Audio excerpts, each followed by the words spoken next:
जिसमें से शिक्षा शास्त्र के प्रश्नों में से पहला प्रश्न आपकी स्क्रीन पर है कि सामाजिक अध्ययन अध्ययन करता है, समाजों का, व्यक्तियों का, सरकारों का या दर्शनों का अध्ययन करता है। तो आप सभी लोग जानते हैं। देखिए, सामाजिक अध्ययन में मनुष्य के ऐतिहासिक, भौगोलिक, सामाजिक, आर्थिक और राजनीतिक वातावरण के बारे में अध्ययन किया जाता है।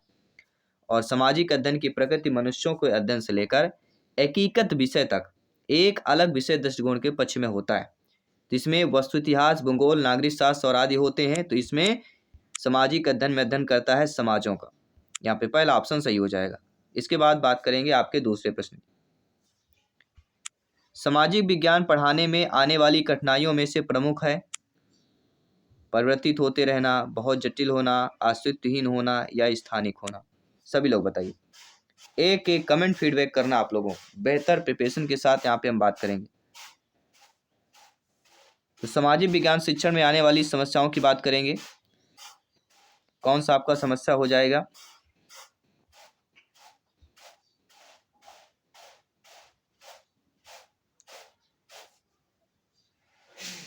तो राइट ऑप्शन आ चुका है, आपके स्क्रीन पर है।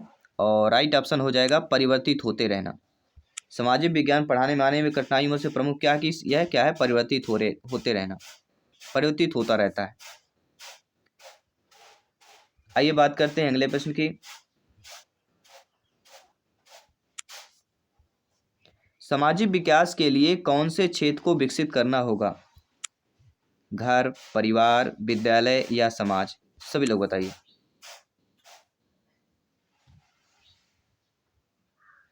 देखिए, शिक्षा सामाजिक आर्थिक प्रगति का सूचक होता है। शिक्षा का प्रमुख कार्य मनुष्य के जीवन में विभिन्न पक्षों, बौद्धिक, भावात्मक, शारीरिक, सामाजिक आदि का समुचित विकास करना है। तो सामाजिक विकास के लिए कौन सा क्षेत्र विकसित करना होगा? समाज को विकसित करना होगा। D option is the right answer. अगला प्रश्न देखते हैं। निम्न में से कौन सी एक शिक्षण सहायक सामग्री अन्य तीनों से भिन्न है? Slide, model, video, projector? सभी लोग बताइए। ऐसी शिक्षण सामग्री बताइए जो अन्य से आपकी भिन्न दी गई हो। तो स्लाइडर जो होते हैं, वीडियो होते हैं, प्रोजेक्टर होते हैं, ये दोनों आपके क्या होते हैं? टेक्निकल से संबंधित है। लेकिन मॉडल आपका एक अलग ऑप्शन है। इन तीनों से भिन्न आपका सहायक जो सामग्री है मॉडल हो जाएगा। तो अकॉर्डिंग टू क्वेश्चन जो है हमारा ऑप्शन सही हो जाएगा। इसके बाद हम बात करेंगे आपके अगले प्रश्न की। सामाजिक विज्ञान के शिक्षण द्वारा कौन से गुणों का विकास किया जा सकता है? समय रेखा को बनाना, मॉडल बनाना, मानचित्र को बनाना या उपरोक्त सभी? सामाजिक विज्ञान के शिक्षण द्वारा कौन से गुणों का जो है विकास किया जा सकता है? सभी लोग बताइए। बहुत कम समय बचा हुआ है। देखिए, सामाजिक विज्ञान के शिक्षण द्वारा समय रेखा को बनाने का भी गुणों का विकास किया जा सकता है, मॉडल का भी किया जा सकता है और मानचित्र बनाने का भी किया जा सकता है। इन तीनों का किया जा सकता है। इसीलिए उपरोक्त सभी ऑप्शन जो दिया गया है वह हमारा यहाँ पे सही हो जाएगा। अगला प्रश्न है, निम्न में से किसने कहा था कि इतिहास मनुष्य और उसके समय का विज्ञान है? Tagore, doctor S Radhakrishnan, block या मिलर ने कहा था? सभी लोग बताइए।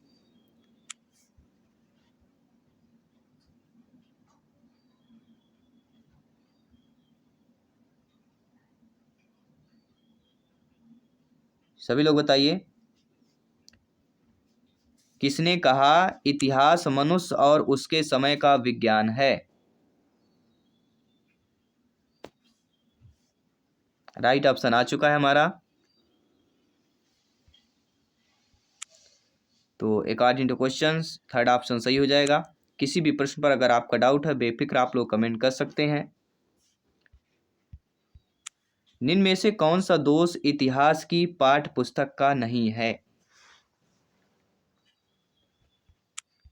विषयों का आकर्षक वर्णन, छोटे अनुच्छेदों में विषयों का व्यवस्था, प्रश्नों का मुख्य विचार पर आधारित होना या ऐतिहासिक व्यक्तियों के बारे में अधिकतम विवरण? तो कौन सा दोष जो है इतिहास पाठ्य पुस्तक का नहीं है, यानी इतिहास पाठ्य पुस्तक का दोष दिया गया है? देखिए दोस्तों, इतिहास पाठ पुस्तक के दोष की बात करते हैं तो बहुत ही इम्पोर्टेंट आपका यह प्रश्न बन जाता है। तो विषयों का आकर्षक वर्णन ये इतिहास की पाठ्य पुस्तक का दोष है। छोटे अनुच्छेदों में विषयों की व्यवस्था होना ये भी दोष है। प्रश्नों का मुख्य विचार पर आधारित होना ये भी दोष है। लेकिन ऐतिहासिक व्यक्ति के बारे में अधिकतम विवरण ये गलत है। ऐतिहासिक व्यक्ति के बारे में अधिकतम विवरण यह दोष आपका नहीं है इतिहास में, क्योंकि भाई इतिहास की चीज़ है तो ऐतिहासिक व्यक्तियों के बारे में अधिकतम तो वर्णन होगा ही होगा, तो ये दोष नहीं है। बाकी ये जो तीनों दिए गए हैं ये आपके दोष हो जाएंगे। ठीक है, अगर दोष भी पूछा जाएगा तो आपसे बन जाना चाहिए। अगला प्रश्न है, नोट्स बनाना सामाजिक अध्ययन शिक्षण विधियों में से एक है, यह धारणा आधारित है। पठन सामग्री पाठ्यपुस्तक से कठिन और औसत छात्रों की समझ से परे है। पाठ्यक्रम विषय में अति भारित है। वे आसानी से प्राप्त होने वाले स्थायी रिकॉर्ड प्रदान करते हैं।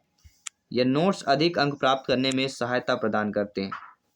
सभी लोग बताइए, नोट्स बनाना सामाजिक अध्ययन शिक्षण विधियों में से एक है, यह धारणा जो है किस पर आधारित? यह धारणा जो आपकी आधारित हो जाती है दोस्तों, वे आसानी से प्राप्त होने वाले स्थायी रिकॉर्ड क्या है प्रदान करते हैं। नोट्स बनाना क्या होता है, सामाजिक अध्ययन शिक्षण विधियों में से एक है, और यह धारणा इसलिए होती है कि वे आसानी से प्राप्त होने वाले क्या होते हैं, स्थायी रिकॉर्ड प्रदान करते हैं। अगर हमारे पास नोट्स बना है तो ऑलरेडी हमारा स्थायी रिकॉर्ड होता है, हमेशा के लिए बन जाता है, जो आसानी से हमें प्राप्त हो जाता है, क्योंकि हमारे द्वारा ही वह लिखा होता है। इसलिए C option is the right answer हो जाएगा। अगले प्रश्न की बात करेंगे। एक समूह निर्देशित अनुदेशात्मक रणनीति के अंतर्गत कई वक्ताओं का महत्वपूर्ण विषय पर अपने विचारों और अनुभवों को व्यक्त करना कहलाता है। विचार गोष्ठी, पैनल चर्चा, समाजीकृत पाठ या बहस की बात करेंगे। सभी लोग बताइए। जी हाँ दोस्तों, सभी लोग यहाँ पे कमेंट कीजिएगा, फीडबैक कीजिएगा। एक समूह निर्देशित अनुदेशात्मक रणनीति के अंतर्गत कई वक्ताओं का महत्वपूर्ण विषय पर अपने विचारों और अनुभवों को व्यक्त करना कहलाता है। क्या कहलाता है? तो आप सभी लोग जानते हैं, विचार गोष्ठी कहलाता है। पहला ऑप्शन सही हो जाएगा। अगला प्रश्न है जो पूछा जा रहा है, आपके स्क्रीन पर दिया गया है, और प्रश्न हमारा पूछा जा रहा है, बहुत ही इंटरेस्टेड प्रश्न दिया गया है कि विभिन्न विज्ञानों की सामग्री का चयन और व्यवस्था करना और तार्किक और व्यवस्थित सैद्धांतिक ढंग से रखना इस दृष्टिकोण को कहा जाता है। एकीकृत उपागम, सहसंबंध की बात करेंगे, समन्वय उपागम की बात करेंगे, या अंतर अनुशासनात्मक उपागम की बात करेंगे। सभी लोग बताइए।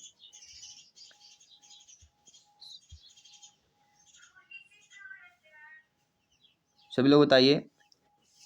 विभिन्न विद्वानों की सामग्री का चयन और व्यवस्था करना, तार्किक और व्यवस्थित सैद्धांतिक ढंग से रखना, इस दृष्टिकोण को क्या कहा जाता है? इस दृष्टिकोण को एकीकृत उपागम कहा जाता है। क्योंकि व्यवस्था भी करना है, तार्किक व्यवस्थित भी करना है, सैद्धांतिक ढंग से भी रखना है, मतलब एकीकृत करना है। ठीक है, पहला ऑप्शन सही हो जाएगा। इसके बाद अगला प्रश्न है, इतिहास विषय को अकेले पढ़ाने से विकसित मूल्य है। जनतांत्रिक भावना, सौंदर्य बोध, देश की संस्कृति की सराहना, या समाजवाद की बात करते हैं। तो इतिहास विषय को अकेले पढ़ाने से विकसित मूल्य क्या हो जाएगा? सभी लोग बताइए। विकसित मूल्य पूछा जा रहा है, ध्यान दीजिएगा। इतिहास पढ़ाने का जो हमारा विकसित मूल्य हो जाता है, बहुत ही अच्छा प्रश्न है, वह हो जाता है देश का संस्कृति की सराहना करना। इतिहास विषय के अकेले पढ़ाने से विकसित मूल्य क्या है? देश की संस्कृति की सराहना। इसके बाद अगला प्रश्न है जो कि बहुत इंपॉर्टेंट प्रश्न आपकी स्क्रीन पर दिया गया है, और आइए देखते हैं आपका फीडबैक क्या मिलता है। सरकार के प्रकार पढ़ाने के लिए इस चार्ट का प्रयोग किया जा सकता है।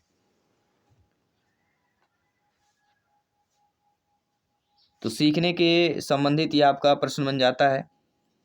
सतत व्यापक मूल्यांकन से प्रश्न बनता है। तो पूरे टॉपिक को हम यहाँ पे कवर कर रहे हैं। समय चार्ट, प्रवाह चार्ट, टेबल चार्ट या पेड़ चार्ट। सरकार के प्रकार पढ़ाने के लिए किस चार्ट का प्रयोग किया जा सकता है?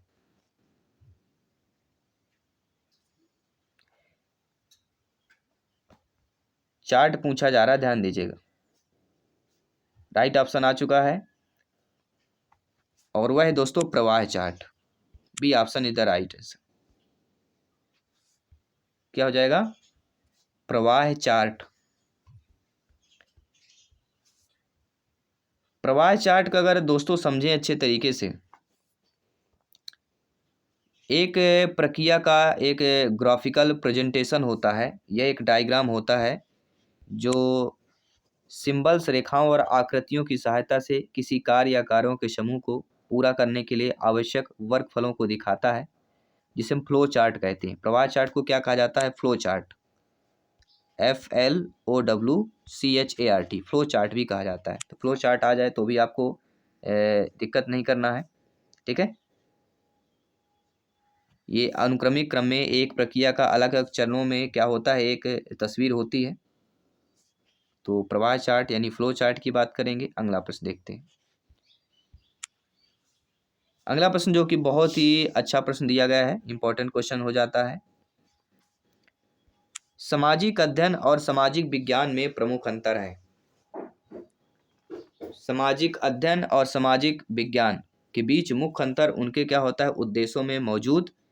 सामाजिक विज्ञान में आप मनुष्य के समूहों और सामाजिक जीवन का अध्ययन करते हैं, और सामाजिक अध्ययन में आप प्रभावी नागरिकता को बढ़ावा देने के लिए सामाजिक विज्ञान और मानविकी दोनों का अध्ययन करते हैं।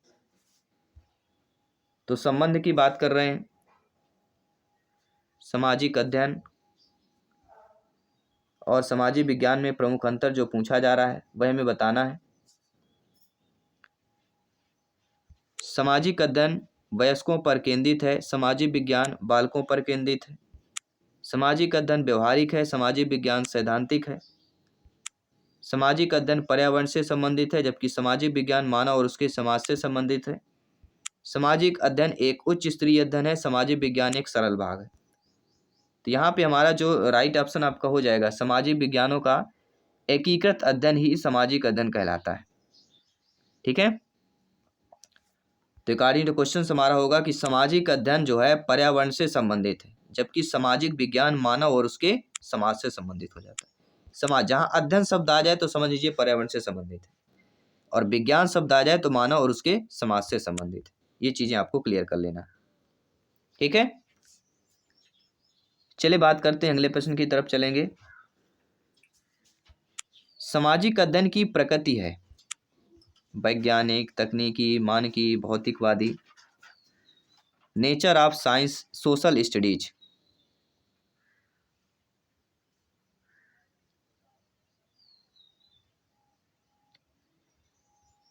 सामाजिक अध्ययन विषय के अध्ययन से बालकों में सामाजिकता का विकास होता है। इसके अध्ययन से बालकों को सामाजिक गुणों का विकास होता है। इसके अध्ययन से बालकों में आत्मविश्वास, आत्मनिर्भरता का विकास होता है। यानी हमारा राइट ऑप्शन हो जाएगा मानविकी की बात करें। अगला प्रश्न है, ध्यान दीजिएगा।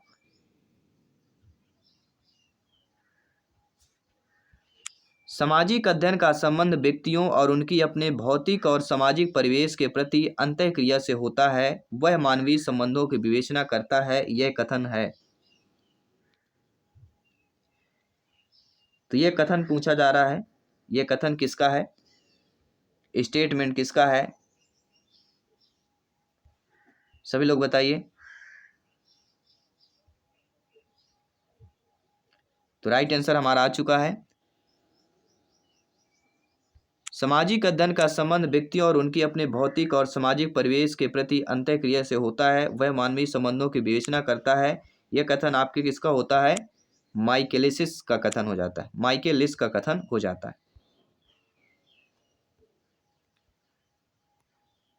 अगला जो प्रश्न दिया गया है स्क्रीन पर है, शिक्षा की समग्र प्रगति पर जोर पाठ्यक्रम संगठन के इस प्रकार पर आधारित होता है। केंद्रीभूत उपागम, इकाई उपागम, चक्राकार उपागम या सह संबंध उपागम की बात करते हैं। सभी लोग बताइए। शिक्षा की समग्र प्रगति पर जोर जो है पाठ्यक्रम संगठन के किस प्रकार पर आधारित होता है? तो शिक्षा की सामग्री प्रगति पर जोर पाठ्यक्रम जो है सह संबंध उपागम पर आधारित होता है। किस पर होता है? सह संबंध उपागम। अगला प्रश्न, क्षेत्रीय भूगोल शिक्षण में कौन सी विधि उपयोगी होती है? प्रदर्शन, प्रदर्शनी, मुक्त अवलोकन या अप्रत्यक्ष अवलोकन की बात करते हैं।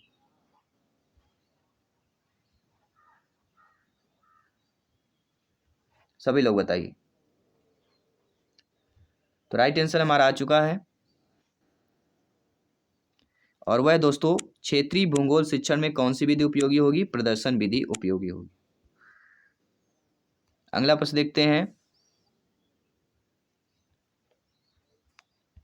प्राथमिक स्तर पर सामाजिक विज्ञान शिक्षण का सबसे प्रभावित और उपयुक्त तरीका है? प्रश्न उत्तर विधि, कहानी कथन विधि, करके सीखना या आपके दर्श शब्द विधि की बात करते हैं।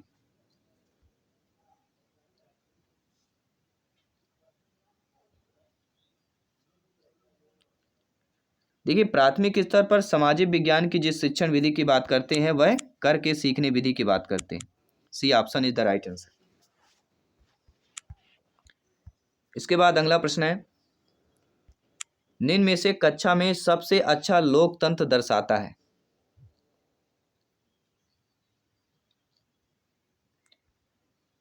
बच्चों को कक्षा में कहीं भी बैठने की अनुमति प्रदान करना, कक्षा के पाठ्यक्रम अनुभव के बारे में फैसला करने की अनुमति प्रदान करना, कक्षा की गतिविधियों में छात्रों की अधिकतम भागीदारी की अनुमति प्रदान करना, कक्षा के कुछ बच्चों को प्रशासनिक दिनचर्या के लिए प्रत्यायोजित करना।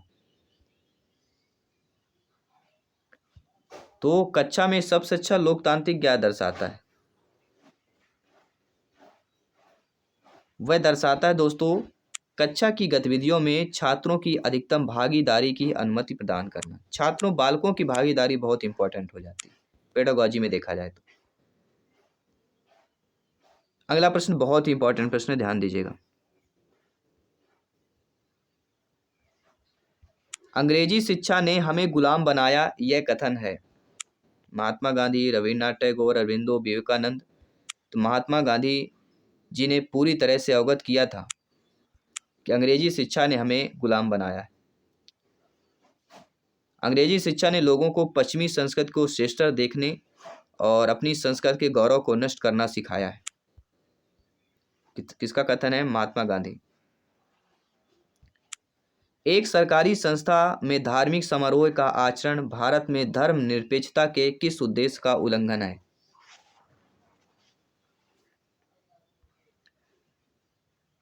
तो भारत के धर्मनिरपेक्षता से ये आपका पेडागोजी का प्रश्न आया है।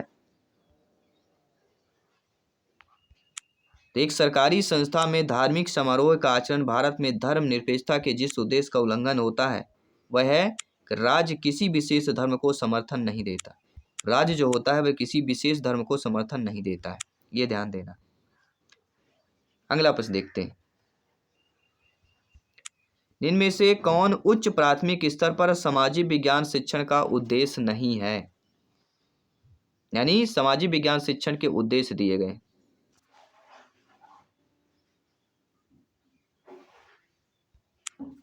मानव जाति तथा अन्य प्रकार की जाति के निवास के स्थान के रूप में पृथ्वी की समझ को विकसित करना, वैश्विक संदर्भ में एक ही इलाके, राज्य, क्षेत्र और देश का अध्ययन करना, समकालीन विश्व के अतीत का अध्ययन करना या देश के सामाजिक, राजनीतिक, आर्थिक संस्थाओं के कामकाज को समझने में सहायता देना। तो सामाजिक विज्ञान शिक्षण में देखिए तकनीकी कौशल प्राप्त करना विज्ञान शिक्षण का उद्देश्य नहीं होता है।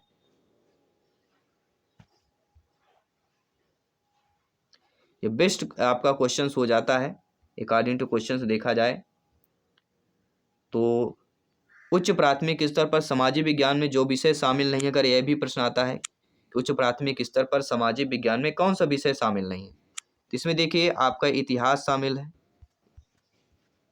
भूगोल शामिल है, राजनीति विज्ञान शामिल है, लेकिन आपका दर्शन शास्त्र शामिल नहीं है। अगर दर्शन शास्त्र है, लेकिन इस प्रश्न की बात करें कि उच्च प्राथमिक स्तर पर सामाजिक विज्ञान शिक्षण का क्या उद्देश्य नहीं होगा, अगर इस प्रकार से प्रश्न आता है, देखिए मानव जाति तथा अन्य प्रकार की जाति के निवास के स्थान में के रूप में पृथ्वी की समझ को विकसित करना, यह भी सही बात है। वैश्विक संदर्भ में एक ही इलाके, राज्य, क्षेत्र और देश का अध्ययन करना, अगर वैश्विक की बात की जाती है तो। इसके बाद आता है समकालीन विश्व के अतीत का अध्ययन करना, देश के सामाजिक, राजनीतिक, आर्थिक संस्थाओं के कामकाज को समझने की सहायता देना। यहाँ पर आप लोग देख पा रहे होंगे कि जो हमारा सी ऑप्शन दिया गया है, समकालीन विश्व के अतीत का अध्ययन करना, ये आपका नहीं होगा। ठीक है, तो ये आपका उद्देश्य नहीं है, बाकी सारे उद्देश्य हो जाएंगे। बात करेंगे आपके अगले प्रश्न की तरफ। निम्न में से कौन सी अवधारणा सामाजिक विज्ञान के शिक्षण के लिए उपयुक्त नहीं है? तो आप सभी लोग जानते हैं अंतः विषय अवधारणा, प्रबोधक अवधारणा, रचनावादी अवधारणा, ये अवधारणाएं जो है सामाजिक विज्ञान के शिक्षण के लिए उपयुक्त हैं, लेकिन संतुलित अवधारणा ये आपके सामाजिक विज्ञान शिक्षण के लिए उपयुक्त नहीं है। इसलिए according to questions B option is the right answer. इसके बाद अगला प्रश्न, प्रमुख भारतीय जनजातियों के विषय में पढ़ाते हुए शिक्षक छात्रों से स्थानीय जनजाति के नाम पूछता है। इसके बाद वह देश के विभिन्न भागों में स्थित जनजातियों के बारे में बताती है। ऐसा करने में शिक्षक शिक्षण के कौन से सूत्र का अनुपालन हो रहा है? तो क्या हो रहा है, भारतीय जनजातियों के विषय में पढ़ाते हुए शिक्षक ने छात्रों से क्या किया, स्थानीय जनजाति के नाम पूछा। इसके बाद वह देश के विभिन्न भागों में स्थित जनजातियों के बारे में बताती है। यानी कि पहले जो आप बच्चों को पता है उसके बारे में जानते हैं, फिर इसके बाद जो बच्चों को नहीं पता उसको बताया जाता है। तो ऐसा करने में शिक्षक जो है जिस शिक्षण की जो है सहायता हो रही है, जिस शिक्षण सूत्र का जो है अनुपालन हो रहा है, वह हमारा कौन सा कहला जाएगा, सरल से जटिल की ओर। क्योंकि जो बच्चों को पता है, ठीक है, जो भारतीय जनजाति के विषय में उन्होंने किया कि वह देश के विभिन्न भागों से वह जनजाति के बारे में बताती हैं। पहले उनके जो स्थानीय जाति हैं, जनजातियां, उनके बारे में पूछती हैं जो बच्चों को पता है, यानी जो बच्चों को पता यानी सरल है। इसके बाद वह बताती हैं जो बच्चों को पता नहीं मतलब जटिल है, तो सरल से जटिल की तरफ। इसके बाद है अगला प्रश्न, यह अनुदेशन उद्देश्य छात्रों को भारत का मानचित्र बनाने में तथा उन पर भारत में पाई जाने वाली जनजातियों को चिन्हित करने में सक्षम करने के लिए होता है। यह उद्देश्य किस स्तर के अंतर्गत होगा, ज्ञानात्मक, बोधात्मक, कौशल या दृष्टिकोण? यह अनुदेशन उद्देश्य छात्रों को भारत का मानचित्र बनाने में तथा उन पर भारत में पाई जाने वाली जनजातियों को चिन्हित करने में सक्षम करने के लिए होता है। यह उद्देश्य किस स्तर के अंतर्गत हो जाएगा? तो ये जो उद्देश्य है आपके ज्ञानात्मक स्तर के अंतर्गत हो जाएगा। पहला ऑप्शन सही हो जाएगा। सामाजिक विज्ञान शिक्षण के दौरान शिक्षक को पता चलता है कि पाठ्य पुस्तक में लैंगिक मुद्दों का चित्रण व सामग्री सही ढंग से प्रस्तुत नहीं किया गया है, तो ऐसे में क्या करेंगे? शिक्षक को पाठ्य पुस्तक के अनुसार पढ़ाना चाहिए। शिक्षक को इस बारे में प्राधिकरण को लिखित रूप में देना चाहिए। शिक्षक को पढ़ाते समय उस हिस्से को छोड़ देना चाहिए। ये शिक्षक को पढ़ाते समय लैंगिक संवेदनशील दृष्टिकोण का पालन करना चाहिए। देखिए, सामाजिक विज्ञान शिक्षण के दौरान शिक्षक को पता चले कि वह पाठ्य पुस्तक में लैंगिक मुद्दों का चित्रण सामग्री सही ढंग से प्रस्तुत नहीं किया गया है, तो ऐसे में से शिक्षक को पढ़ाते समय लैंगिक संवेदनशील दृष्टिकोण का पालन करना चाहिए। D option is the right answer हो जाएगा। नो डाउट सारी चीजें आप लोग समझ चुके हैं। इसके बाद हम बात करेंगे अगले प्रश्न की। उच्च प्राथमिक स्तर पर इतिहास पढ़ाने का सबसे प्रभावी तरीका है? कहानी, कथन, व्याख्यान, चर्चा विधि, दृश्य साहचर, चर्चा विधि। या आपने पेडागोजी के अगर आपने बीएड किया होगा तो वो बीएड में ये प्रश्न आपको ऑलरेडी मिले होंगे। तो उच्च प्राथमिक स्तर पर इतिहास पढ़ाने का सबसे जो प्रभावी तरीका होता है वह कौन सा होता है? कहानी बताना, या कह सकते हैं कहानी कथन। प्रारंभिक स्तर पर इतिहास पढ़ाने की सबसे प्रभावी जो विधि है, इतिहास की घटना के बारे में कहानी बताना, जो उनकी इतिहास में रुचि क्या करती है, जागृत करती है। तो कहानी कथन इज द राइट आंसर हो जाएगा। इसके बाद अगला प्रश्न है, बच्चों को मूर्त अनुभव द्वारा ज्ञान प्राप्त करने में सक्षम बनाने के लिए निम्न में से कौन सी विशिष्ट सामग्री का प्रयोग किया जा सकता है? मूर्त अनुभव द्वारा ज्ञान प्रदान करने में सभी लोग बताइए। मूर्त अनुभव द्वारा ज्ञान प्रदान की बात करेंगे। शिक्षकों के द्वारा स्थानीय उपलब्ध संसाधनों की सहायता से सस्ती शिक्षण अधिगम सामग्री को बनाना, बाजार में उपलब्ध शिक्षण अधिगम सामग्री को खरीदना, या पहले से विकसित शिक्षण अधिगम सामग्री को पुनः उपयोग करना, या शिक्षकों की सहायता से छात्रों के द्वारा स्थानीय उपलब्ध संसाधनों से सस्ती शिक्षण अधिगम समाति बनवाना। तो बच्चों को जो है मूर्त अनुभव द्वारा ज्ञान प्रदान करने के में जो है सक्षम बनाने के लिए जो विशिष्ट सामग्री का प्रयोग किया जा सकता है, वह विशिष्ट सामग्री आपकी कौन सी हो जाएगी? तो वह हो जाएगी बाजार में उपलब्ध शिक्षण अधिगम सामग्री को खरीदना। ठीक है। इसके बाद अगले प्रश्न की बात करेंगे। राष्ट्रीय पाठ्यक्रम नीति 1986 के क्षेत्र में शामिल नहीं है। मानव अधिकारों की रक्षा, सामाजिक बुराइयों को दूर करना, पर्यावरण की सुरक्षा, छोटे परिवारों के मानकों का निरीक्षण। देखिए 1986 के अंतर्गत प्राथमिक विद्यालय में न्यूनतम मूलभूत सुविधाओं में व्यवस्था की जाएगी। प्रत्येक विद्यालय में कम से कम 2 अध्यापक हो, जिनमें कम से कम 1 महिला होगी। ये राष्ट्रीय नीति 1986 कह रही। NPE न्यू एजुकेशन पॉलिसी 1986, तो इसके बारे में आपको ऑलरेडी पता होना चाहिए। और न्यू एजुकेशन पॉलिसी 2020 जो आई है, उसके बारे में भी प्रश्न आपको पता होना चाहिए। तो न्यू पॉलिसी के अकॉर्डिंग लास्ट में हम एक क्लास कर देंगे NEP की, जो 2020 की है। ठीक है। तो यहाँ पे क्या हो जाएगा, पर्यावरण की सुरक्षा राष्ट्रीय हित में नहीं दिया गया। बाकी मानव अधिकारों की रक्षा, सामाजिक बुराइयां, छोटे परिवार को मानकों निरीक्षण, लेकिन पर्यावरण की सुरक्षा की बात नहीं की गई थी।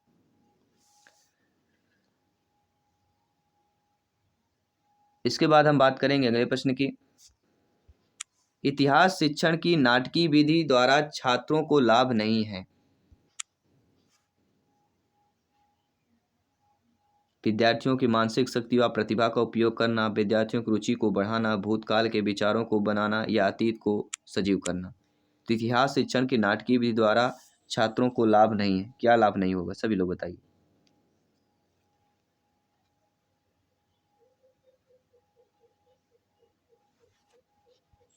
तो अतीत को सजीव करना, D option is a right answer हो जाएगा। अगला प्रश्न देखते हैं। निम्न में से किसने पहली बार छात्रों के पाठ्यक्रम में सर्किल्स इन फ्रेमिंग का प्रतिपादन किया था? सभी लोग बताइए।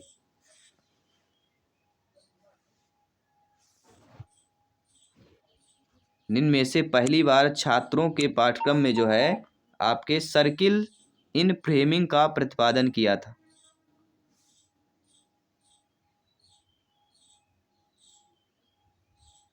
पेस्टोलॉजी, ब्लूम, स्टेनले हॉल या EJ सिम्पसन की बात करेंगे।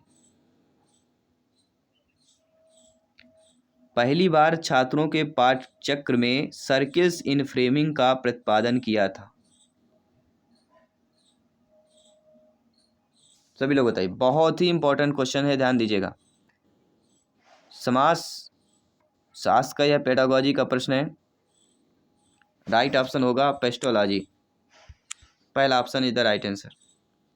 अगले प्रश्न की बात करेंगे।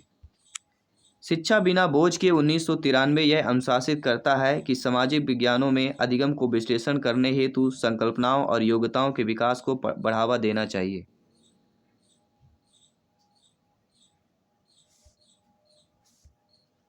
कौन करता है? तो आप सभी लोग जानते हैं कि वह सामाजिक, राजनीतिक और वास्तविकताओं को करता है। शिक्षा बिना बोझ के 1993 यह अनुशासित करता है कि सामाजिक विज्ञानों में अधिगम को विश्लेषण करने हेतु संकल्पनाओं और योग्यताओं के विकास को बढ़ावा देना चाहिए, सामाजिक, राजनीतिक वास्तविकताओं को। इसके बाद NCF से प्रश्न ले रहे हैं। NCF 2005 से प्रश्न लिया जा रहा है।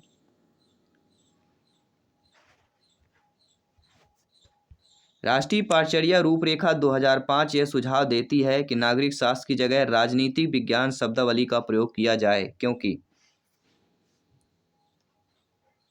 किया जाए? नागरिक शास्त्र शब्द की बजाय राजनीति शब्द का प्रयोग किया जाए, क्योंकि राजनीति विज्ञान शब्द की बजाय नागरिक शास्त्र का प्रयोग करने से नागरिक शास्त्र शब्द की बजाय लोक प्रशासन शब्द का प्रयोग किया जाए।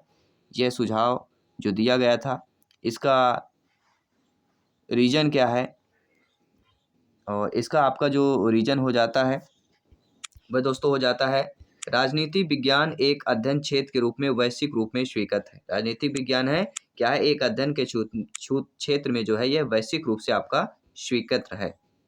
अगला प्रश्न देखिएगा, राष्ट्रीय स्तर पर सामाजिक विज्ञानों पुस्तक की निम्नलिखित में से कौन सी सर्वाधिक महत्वपूर्ण विशेषता है। राजनीति स्तर पर सामाजिक विज्ञानों की पुस्तक की इनमें से सर्वाधिक महत्वपूर्ण क्या विशेषता है। तो राष्ट्रीय स्तर पर देखा जाए सामाजिक विज्ञान की जो पुस्तक की जो सर्वाधिक महत्वपूर्ण विशेषता होती है, उसे स्पष्ट और व्यवस्थित रूप में सूचना उपलब्ध करानी चाहिए ताकि याद करने में मदद मिल सके। पहला ऑप्शन जो दिया गया है वह ऑलरेडी हमारा सही हो जाएगा। इसके बाद आपका अगला प्रश्न देखते हैं, निम्नलिखित में से कौन सा कथन सामाजिक विज्ञान के संदर्भ में जो है गलत दिया गया है। ऐसा कथन बताइए, सामाजिक विज्ञान ऐतिहासिक, भौगोलिक आदि समाज के विभिन्न आयामों से संबंध है। सामाजिक विज्ञान विद्यार्थियों में मूल व आदर्शों की प्रतिस्थापना करता है। क्योंकि सामाजिक विज्ञान का प्रतिपाद्य मनुष्य है, अतएव सामाजिक संसाधन या संधान की प्रकृति वैज्ञानिक नहीं है। सामाजिक विज्ञान एक विश्लेषणात्मक व रचनात्मक मस्तिष्क के लिए आधार तैयार करता है। तो सामाजिक विज्ञान के कथन में जो हमारा कथन जो है गलत दिया गया है। देखिए, सामाजिक विज्ञान ऐतिहासिक, भौगोलिक आदि समाज के विभिन्न आयामों से संबंध है, ये बिल्कुल सही बात है। सामाजिक विज्ञान विद्यार्थियों में मूल व आदर्शों का प्रतिस्थापना करता है, ये भी सही बात है। चूंकि सामाजिक विज्ञान का प्रतिपाद्य मनुष्य है, इसलिए सामाजिक संधान की प्रकृति वैज्ञानिक नहीं है, यह कथन गलत है। नहीं दे दिया गया, ठीक है, अपने आप दिया गया प्रश्न पर। और सामाजिक विज्ञान एक विश्लेषणात्मक और रचनात्मक मस्तिष्क के लिए आधार तैयार करता है, यह भी सही बात है। तो कौन सी सही नहीं दिया गया है, सी ऑप्शन आपका सही नहीं दिया गया।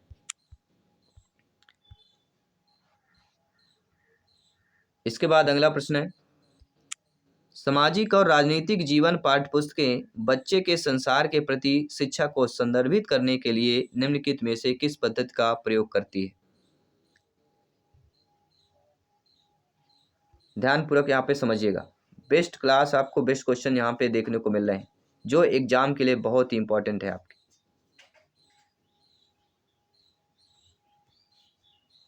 तो सामाजिक और राजनीतिक जीवन में पाठ्य पुस्तकें बच्चे के संसार के प्रति शिक्षा को संदर्भित करने के लिए किस पद्धति का प्रयोग करती है।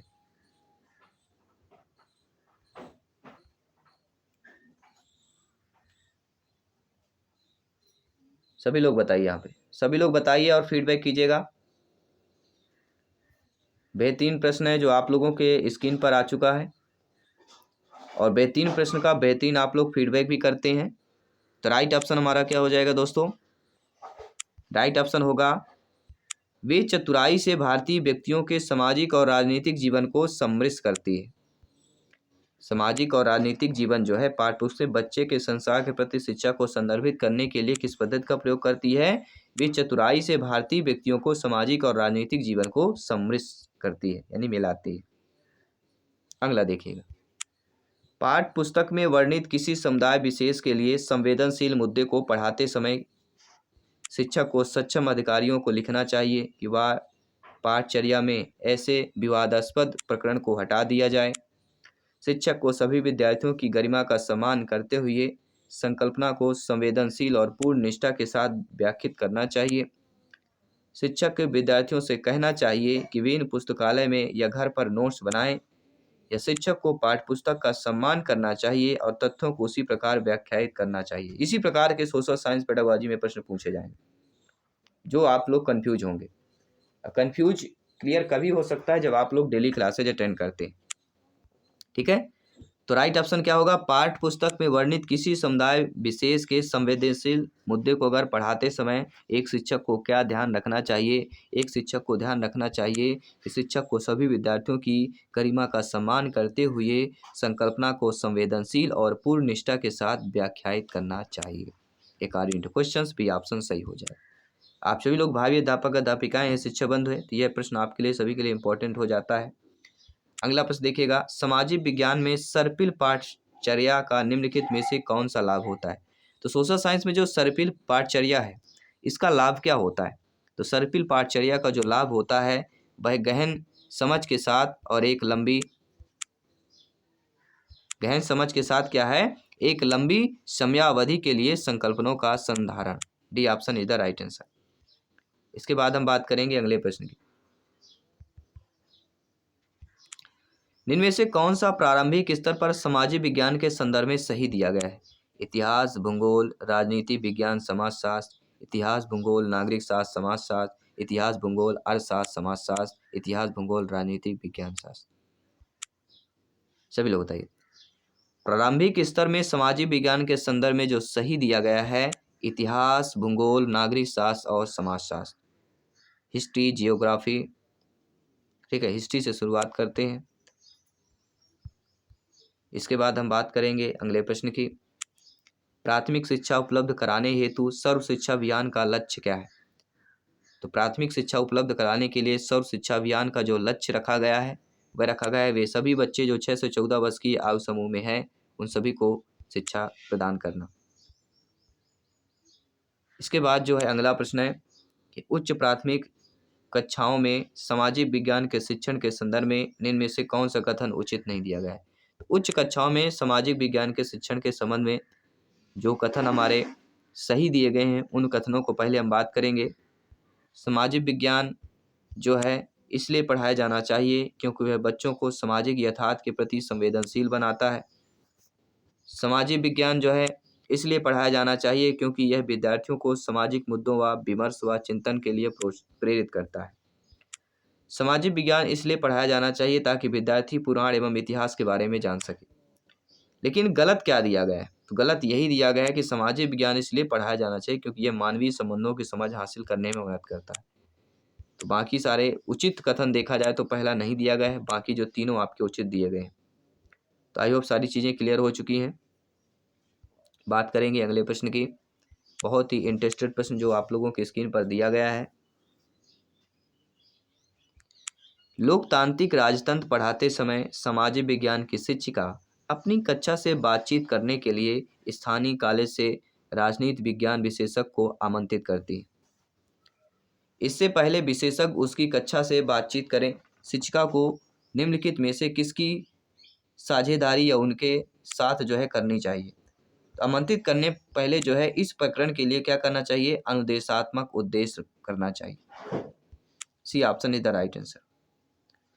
अगला प्रश्न क्या दिया गया है? एक कक्षा में कुछ आदिम जनजाति के बच्चे भी शामिल हैं तथा इसके कारण उस कक्षा में सांस्कृतिक विविधता का माहौल है। शिक्षक द्वारा इसका प्रभावी ढंग से इस्तेमाल करने हेतु निम्नलिखित में से कौन सा तरीका सबसे उपयुक्त होगा? तो सबसे उपयुक्त जो तरीका हो जाएगा वह आपका कौन सा हो जाएगा अकॉर्डिंग टू क्वेश्चन हमारा, कि विद्यार्थियों से अपनी संस्कृति और उनके द्वारा सबसे अधिक मूल्यवान अथवा सम्मानित विधियों से जुड़े प्रकरणों पर क्रियात्मक शोध करने के लिए कहना। According to question B option is the right answer. अगला प्रश्न आ चुका है।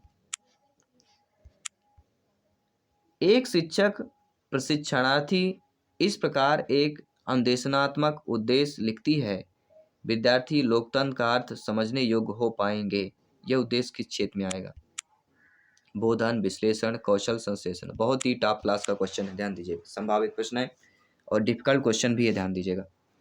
एक बार कोशिश कीजिए आप लोग भी कमेंट करके इस आंसर देने का कि एक शिक्षक प्रशिक्षणार्थी इस प्रकार एक अनुदेशनात्मक उद्देश्य लिखती है कि विद्यार्थी लोकतंत्र का अर्थ समझने योग्य हो पाएंगे। विद्यार्थी जो है लोकतंत्र का अर्थ समझने योग्य हो पाएंगे। तो यह उद्देश्य आपका किस में आ जाएगा? बोधन में आ जाएगा, क्योंकि समझने की बात करते हैं। समझना या बोध करना ये सारी संबंधित चीजें हैं।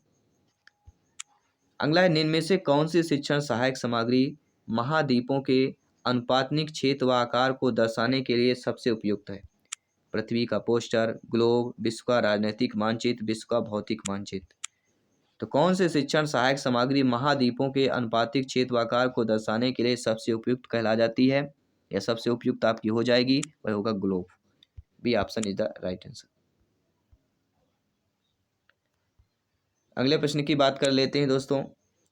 मौसम और जलवायु की संकल्पना पढ़ाते समय सबसे उपयुक्त गतिविधि कौन सी होगी जिससे विद्यार्थी मौसम के विभिन्न प्रकार के तत्वों को समझ सकें? आप लोग अध्यापक अध्यापिका बनते हैं और आपकी नियुक्ति होती है तो आप यह बताइए कि मौसम मौसम और जलवायु की संकल्पना आप बच्चों को पढ़ा रहे हैं, इसमें सबसे उपयुक्त गतिविधि कौन सी होगी जिससे विद्यार्थी मौसम के विभिन्न प्रकार के तत्वों को समझ सके? तो वह यह होगी समाचार पत्र से लगातार 5 दिनों के मौसम की रिपोर्ट को एकत्र करना और उन्हें अपनी नोटबुक में चिपकाना। पहला option is the right answer. अगले प्रश्न की बात कर लेते हैं दोस्तों। सामाजिक विज्ञानों के शिक्षण में बच्चों के संवेग बहुत आसानी से उजागर होते हैं, शब्दों से नहीं बल्कि दृश्यों और आवाज़ों से। इसके लिए शिक्षण का कौन सा तरीका सबसे अधिक प्रभावी होगा? व्याख्यान पद्धति, क्षेत्र भ्रमण सर्वेक्षण, कक्षीय चर्चाएं या परियोजना पद्धति? तो सामाजिक विज्ञानों के शिक्षण में बच्चों के संवेग बहुत आसानी से उजागर होते हैं, शब्दों से नहीं बल्कि दृश्यों और आवाज़ों से। इसके लिए शिक्षण का कौन सा तरीका जो है सबसे अधिक प्रभावी हो जाएगा? और वह हो जाएगा क्षेत्र भ्रमण और सर्वेक्षण। B option is the right answer. अगला प्रश्न है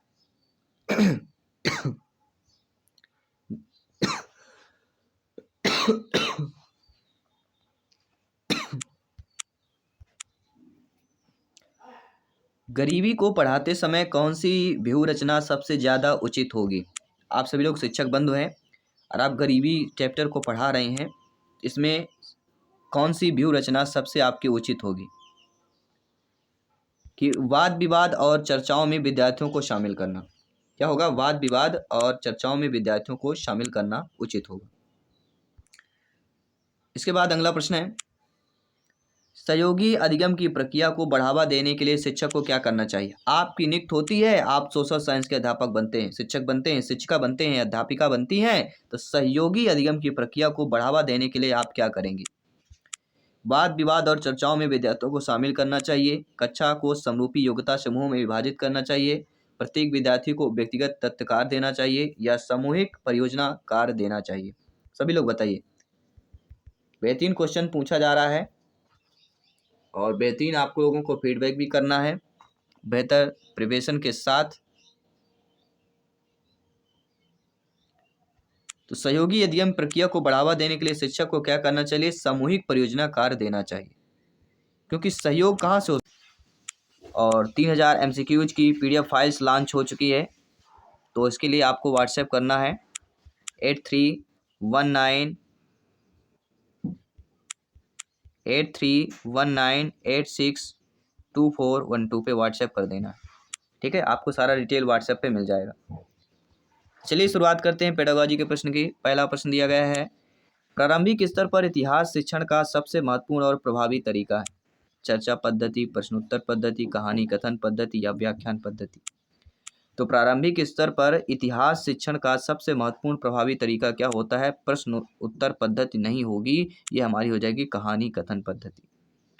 एक शिक्षक को शिक्षण की विभिन्न प्रकार की विधियां, युक्तियां और तकनीकों का उपयोग करना पड़ता है और शिक्षक को अपने शिक्षण को सार्थक, रुचिकर, उद्देश्यपूर्ण और प्रभावी बनाने के लिए उपयुक्त विधियां प्रयोग की जाती है। व्याख्यान विधि होती है। व्याख्यान विधि का सीधा अर्थ होता है व्याख्यान के माध्यम से पढ़ाना। यह छात्रों में निष्क्रिय बना देता है। इसे छात्र गतिविधि के लिए बहुत कम गुंजाइश होती है और इसमें आप प्रासंगिक सामग्री होती है। फिर अगली होती है परियोजना विधि। इसके बाद होता है कहानी कथन विधि। बच्चों के स्वभाव से कहानियों का शौक होता है और कहानियों को सुनने में बच्चा की वास्तविक रुचि होती है और कहानियों की एक श्रृंखला के माध्यम से इतिहास पढ़ाया जाना चाहिए। अगला प्रश्न देखिएगा, कक्षा में लैंगिक भूमिका के बारे में चर्चा करते हुए आप किस बात पर बल देंगे? घरेलू कामों को उत्पादक कार्य के रूप में नहीं देखा जाना चाहिए। स्त्री और पुरुषों के लिए भिन्न व्यवसाय हैं, या कह सकते हैं क्योंकि लड़के आगे जाकर अपने परिवार के लिए धन अर्जन करेंगे, उन्हें विद्यालय जाना चाहिए। या समाज में व्याप्त लैंगिक रूढ़िबद्धता के सार्थक रूप से संबोधित करने की आवश्यकता है।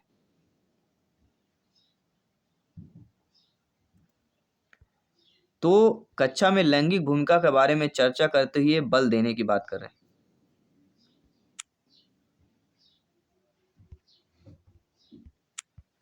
तो यहाँ पे हमारा कहीं ना कहीं ऑप्शन नंबर एक की अगर हम बात करते हैं, ऑप्शन नंबर जो डी दिया गया इसको ध्यानपूर्वक समझिएगा कि समाज में व्याप्त लैंगिक रूढ़िबद्धता को सार्थक रूप से संबोधित करने की आवश्यकता है, सार्थक रूप से। अगला प्रश्न देखिएगा,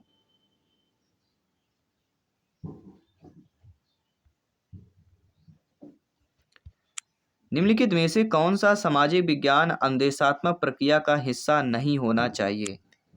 क्रियान्वय, योजना, तथ्यों का सुतलोक या प्रतिपुष्टि की बात करते हैं। सभी लोग बताइए। सोशल साइंस के बेस्ट पेडागोजी के प्रश्न आपके चल रहे हैं, ध्यान दीजिएगा। ऐसी तैयारी अगर कहीं पर हो जाए बहुत अच्छी बात है। तो हम बात करेंगे जो आपका सामाजिक विज्ञान अनुदेशात्मक प्रक्रिया का हिस्सा नहीं होगा, तथ्यों का शुद्धलेख नहीं होगा। बाकी क्रियान्वय, योजना, प्रतिपुष्ट तंत्र, ये तीनों जो है सामाजिक विज्ञान अनुदेशात्मक प्रक्रिया के हिस्सा होंगे, लेकिन तथ्यों का जो शुद्धलेख है ये आपका नहीं होगा। तो अकॉर्डिंग टू क्वेश्चन हमारा सी ऑप्शन यहाँ पे जो दिया गया है वह आपका सही हो जाएगा। इसके बाद अगले प्रश्न की बात करते हैं। बच्चों के साथ गतिविधियां केवल तभी प्रभावित होती हैं जब उसका विश्वास है कि गतिविधि आधारित शिक्षा बच्चों को दौड़ना समझने में मदद करती है, जब शिक्षिका यह जानती है कि यह क्यों कर रही है, जब शिक्षिका उन्हें अपनी पाठ योजना में को पूरा करने के लिए करवाती है, जब शिक्षिका गतिविधि आधारित अधिगम के लिए अपने प्रधानाचार्य के आदेश को पूरा करने हेतु दिखावे के लिए करती है। तो बच्चों के साथ गतिविधि केवल तभी प्रभावी होती है जब उसका विश्वास है कि गतिविधि आधारित शिक्षा बच्चों को अवधारणा समझने में मदद करती है। According to questions first option is the right answer. अगला प्रश्न देखिएगा। निम्नलिखित में से कौन सी विधि सामाजिक विज्ञान कक्षा में शिक्षार्थियों का शैक्षिक गतिविधियों पर बिताए गए समय को बढ़ाने के लिए सर्वोत्तम है? कौन सी सर्वोत्तम होगी? 4 बेहतरीन लाजवाब ऑप्शंस दिए गए हैं। तो राइट ऑप्शन हमारा क्या हो जाएगा? नए विषयों पर उन पर चर्चा करने से पहले सभी शिक्षार्थियों को अलग अलग परियोजना देना चाहिए, क्योंकि यहाँ पे सामाजिक विज्ञान कक्षा में शिक्षा तो शैक्षिक गतिविधि पर समय की बात कर रहे हैं। इसके बाद अगला जो प्रश्न है बहुत इंटरेस्टेड प्रश्न दिया गया है। विभिन्न देशों में भूमि उपयोग को दर्शाने के लिए निम्नलिखित में से कौन सी शिक्षण सामग्री उपयुक्त होती है? तुलनात्मक चार्ट, समय रेखा चार्ट, वेन आरेख या फ्लो चार्ट? सभी लोग बताइए। देखिए, भूमि उपयोग को दर्शाने के लिए जिस शिक्षण सामग्री का प्रयोग किया जाता है वह हमारी कहलाती है तुलनात्मक चार्ट। क्या कहलाया जाएगा? तुलनात्मक चार्ट कहलाया जाएगा। यानी कि जो हमारा पहला ऑप्शन दिया गया है वह हमारा सही हो जाएगा।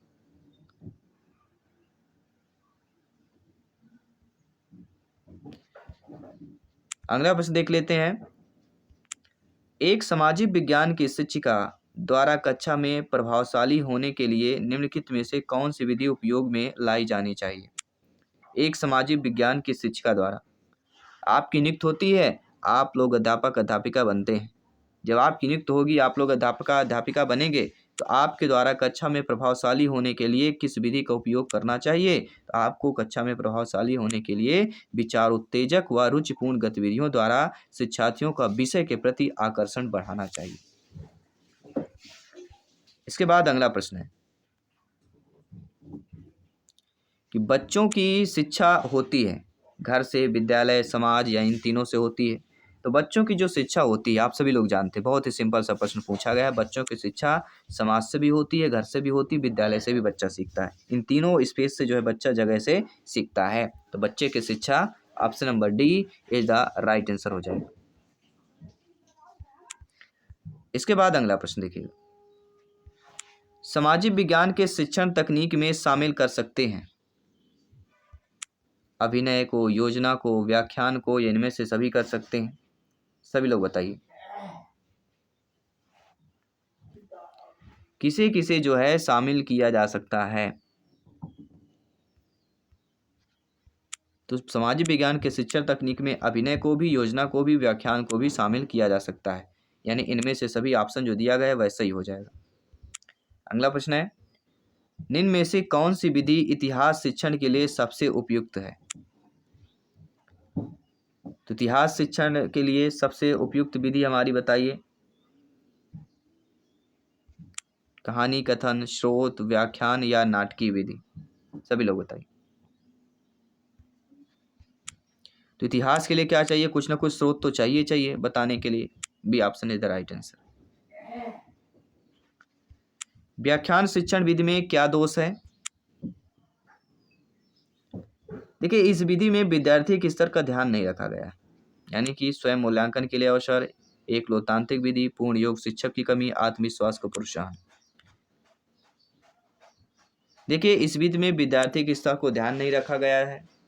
वह सुनना चाहे या ना चाहे उसे भाषण सुनना ही पड़ता है। इस विधि के द्वारा बच्चों को ज्ञान की तत्परता की ओर बिल्कुल भी ध्यान नहीं दिया गया है और शिक्षक जो है व्याख्या करते जाता है। यानी हम कह सकते हैं व्याख्यान शिक्षण विधि के दोष के बारे में कि पूर्ण योग शिक्षक की कमी, यहां पे हम कह सकते हैं।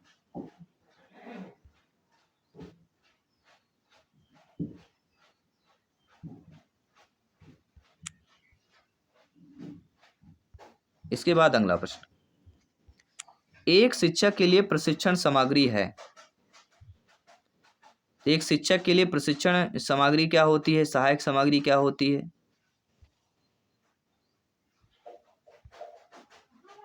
सभी लोग बताइए यहाँ पे।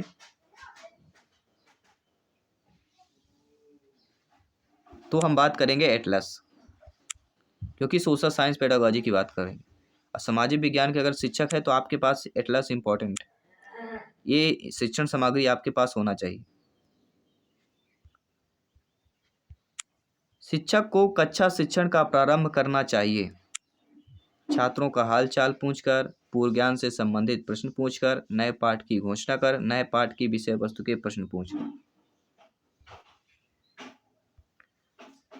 तो शिक्षक को कक्षा शिक्षण का कैसे प्रारंभ करना चाहिए? आपकी नियुक्त होती है, मान लीजिए पहली बार जाते हैं तो चलिए इंट्रोडक्शन होता है, बातचीत होती है, लेकिन जब दूसरा दिन जाते हैं तब आप कक्षा शिक्षण प्रारंभ करना चाहते हैं तो किस प्रकार से आपको करना चाहिए? तो पूर्व ज्ञान से संबंधित प्रश्न पूछकर करना चाहिए। बच्चे ने जो पिछली क्लास में पढ़ा है, जब बच्चा पहली क्लास में है तो उसके घर की बातों से, जो आसपास बच्चा देखता है, पेड़ पौधे, ऐसे चर्चा करके उससे बातें शुरू करना चाहिए। तो पूर्व ज्ञान से संबंधित प्रश्न पूछकर बातें शुरू करना चाहिए। सामाजिक अध्ययन से संबंधित समसामयिक विषय का ज्ञान दिया जा सकता है वाद विवाद प्रतियोगिता द्वारा, प्रश्नोत्तरी प्रतियोगिता द्वारा, दैनिक समाचार विश्लेषण द्वारा, या इनमें के सभी के द्वारा दिया जा सकता है। तो सोशल साइंस स्टडीज यानी सामाजिक अध्ययन से संबंधित समसामयिक विषय का ज्ञान जो है दिया जा सकता है। वह किसके द्वारा दिया जा सकता है? तो वाद विवाद प्रतियोगिता द्वारा भी दिया जा सकता है, प्रश्नोत्तरी प्रतियोगिता, दैनिक समाचार विश्लेषण द्वारा, या इनमें से सभी। जो डी ऑप्शन दिया गया है यह हमारा सही हो जाएगा। तो नो डाउट सारी चीज़ें क्लियर हो रही हैं। कोई भी डाउट हो बेफिक्र आप लोग कमेंट कर सकते हैं। जयसवाल सर आप सभी का, प्रत्येक भाई बहन गृहिणी शिक्षक बंधु का अभिनंदन, स्वागत करते हैं। अगला प्रश्न आ चुका है, समाचार पत्र कैसी शिक्षण सामग्री है? दृश्य है, श्रव्य है, श्रव्यदर्शी है, या इनमें से कोई नहीं? क्या समाचार पत्र जो है आपकी बोलती है? बोलती तो नहीं है। क्या हम उसे केवल क्या कहते हैं? दृश्य करते हैं, केवल हमें दिखाई देता है। तो समाचार पत्र हम देखते हैं अपनी आंखों से और फिर अपने मुख के द्वारा पढ़ते हैं। पहला ऑप्शन सही हो जाएगा। कौन सी शिक्षण विधि करके सीखने पर का अवसर प्रदान करती है? कहानी कथन, व्याख्यान, योजना, या ये सभी? करके सीखने पर बल की बात करें, सभी लोग बताइए। बहुत अच्छा प्रश्न यहाँ पे पूछा गया है और आपको फीडबैक भी करना है। कौन सी शिक्षण विधि करके सीखने का अवसर प्रदान करती है? तो योजना या अनुकरण विधि, C option is the right answer.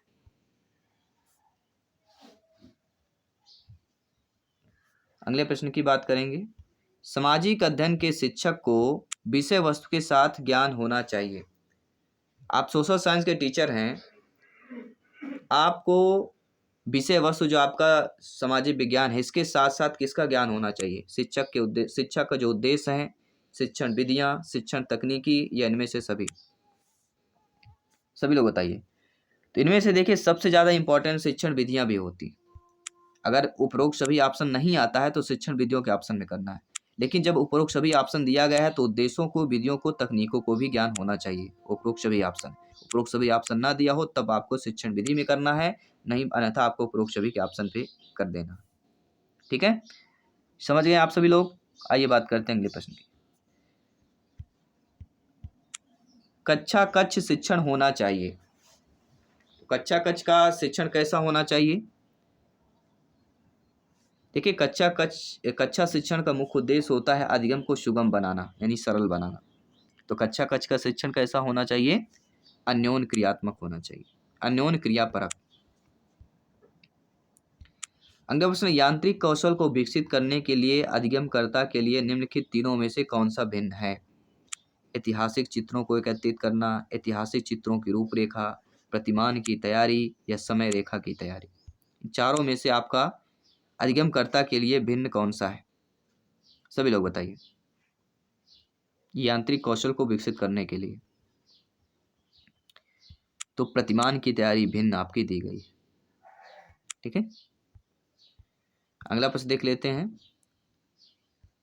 दोस्तों, प्रतिमान होते हैं एक आयामी, दो आयामी, तीन आयामी, चार आयामी। कितने आयामी होते हैं? सभी लोग बताइए। प्रतिमान कितने आयामी होते हैं? मॉडल की बात कर रहे हैं, प्रतिमान प्रतिरूप की बात करेंगे। तो गिलफोर्ड के द्वारा जो है बौद्धिक के तीनों आयामों में जो है किया गया है। किसके द्वारा? गिलफोर्ड के द्वारा, जो प्रतिमान के तीन आयाम है। ठीक है, संज्ञान, स्मृति, अपसारी, चिंतन, ये बुद्धि के तीन आयाम हैं। गिलफोर्ड के द्वारा बुद्धि के तीन आयामों को किया गया है। लेकिन अगला प्रश्न उससे भी इम्पोर्टेंट है कि परिवार पाठ का अध्ययन में क्रिया प्रभावपूर्ण तरीके से प्रदान कर सकती है। अभिनय, पत्रिका, प्रदर्शनी या सड़क निरीक्षण की बात करें, सभी बताइए।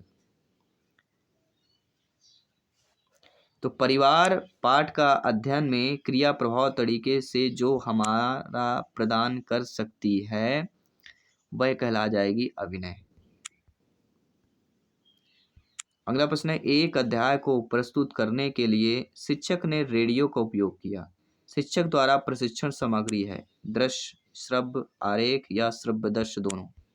देखिए, एक अध्ययन में प्रस्तुत हुआ कि शिक्षक ने रेडियो का उपयोग किया, और रेडियो हमारा कौन सा उपकरण कहला जाता है? तो रेडियो हमें क्या सुनाई देता है, उसमें जो बातें होती है हमें दिखाई तो नहीं देती है, दृश्य सामग्री तो होगा ही नहीं होगा। तो ये हमारा श्रव्य की बात करेंगे, तो B option is the right answer. अगला प्रश्न, शिक्षण कौशल नहीं है पाठ योजना की तैयारी करना, मूल्यांकन प्रक्रिया का खाका बनाना, शिक्षण सामग्री का उपयोग करना, छात्रों के नियत कार्य सही करना। तो शिक्षण कौशल नहीं है, कौन सा नहीं है? सभी लोग बताइए। शिक्षण कौशल नहीं है।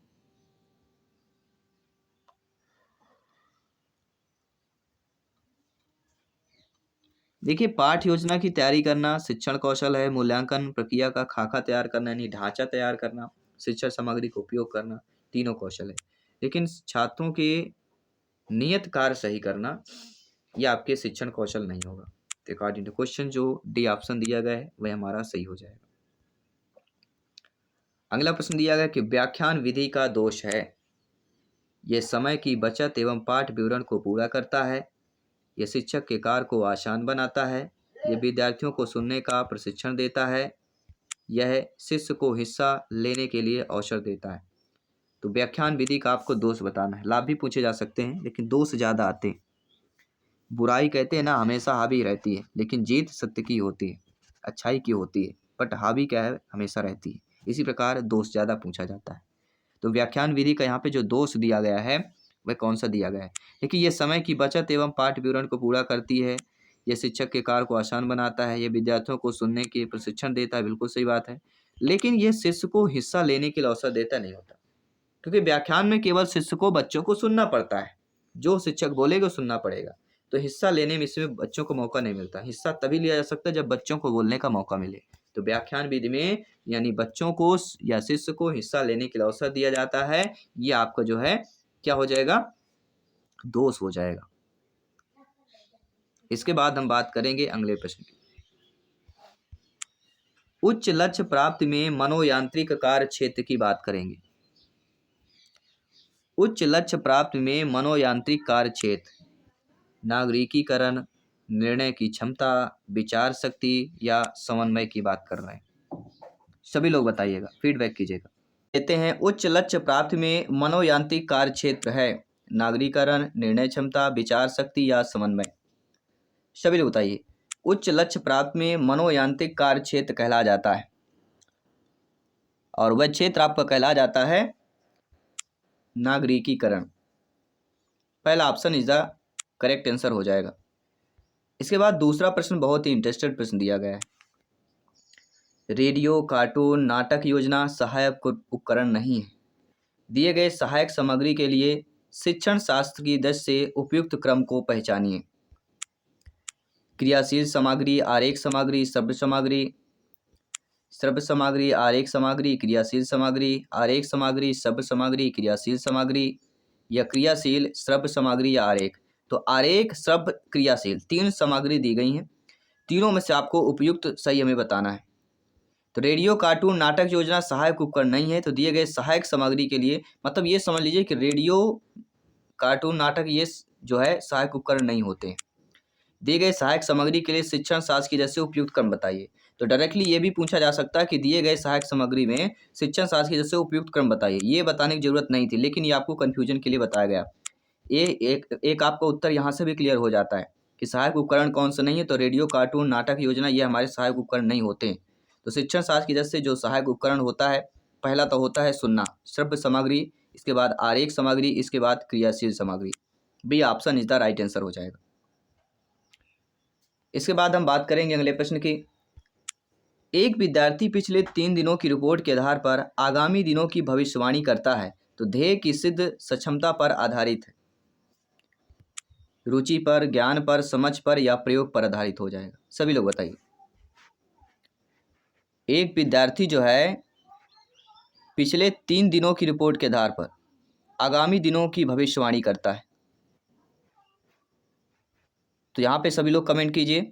तो ध्येय जो लक्ष्य होता है उसकी सिद्धि सक्षमता पर आधारित होता है। उसके अकॉर्डिंग हमारे यहाँ पे देखा जाए तो हमारा जो राइट ऑप्शन हो जाएगा वह हो जाएगा प्रयोग। क्या हो जाएगा? प्रयोग। एप्लीकेशंस की बात करेंगे। एक विद्यार्थी पिछले 3 दिनों की रिपोर्ट के आधार पर आगामी दिनों की भविष्यवाणी करता है। रिपोर्ट के आधार पर कर रहा है तो कहीं ना कहीं उसने प्रयोग किया होगा, तभी वो भविष्यवाणी कर रहा है। तो ध्येय या लक्ष्य या सिद्ध क्षमता पर आपके प्रयोग पर आधारित होगा, क्योंकि उन्होंने 3 दिन प्रयोग किया होगा। निम्नलिखित में से कौन सा पाठ भूगोल शिक्षण में प्रत्यक्ष अवलोकन विधि की बेहतर संभावनाएं रखता है? मलेशिया में रबड़ की खेती, कोई भी सिंचाई योजना, या समुद्री धाराओं का अध्ययन, या एस्किमो का जीवन की बात करेंगे। सभी लोग बताइए, सभी लोग कमेंट कीजिएगा, फीडबैक कीजिएगा। और तो राइट ऑप्शन आपको क्या हो जाएगा यहाँ पे? मलेशिया में रबड़ की खेती। क्योंकि प्रत्यक्ष अवलोकन क्या हो सकता है? देखिए, कोई भी सिंचाई योजना, समुद्री धाराओं का अध्ययन, एस्किमो का जीवन, लेकिन मलेशिया में रबड़ की खेती जो है यह पाठ भूगोल शिक्षण में प्रत्यक्ष अवलोकन विधि की बेहतर संभावनाएं होता है। बाकी कोई भी डाउट है बेफिक्र कमेंट कर सकते हैं। इस प्रकार से एक प्रश्न और बनता है कि इनमें से कौन सी विधि उच्च प्राथमिक स्तर पर भूगोल शिक्षण के लिए सबसे उपयुक्त है? अगर आपको यह भी प्रश्न आ सकता है कि इनमें से यह बताइए कि उच्च प्राथमिक स्तर पर जो है भूगोल शिक्षण के लिए सबसे उपयुक्त विधि कौन सी है? तो उस सबसे उपयुक्त क्षेत्र यात्राएं होती हैं। क्षेत्र यात्राएं, भूगोल जियोग्राफी की अगर बात करते हैं, ठीक है।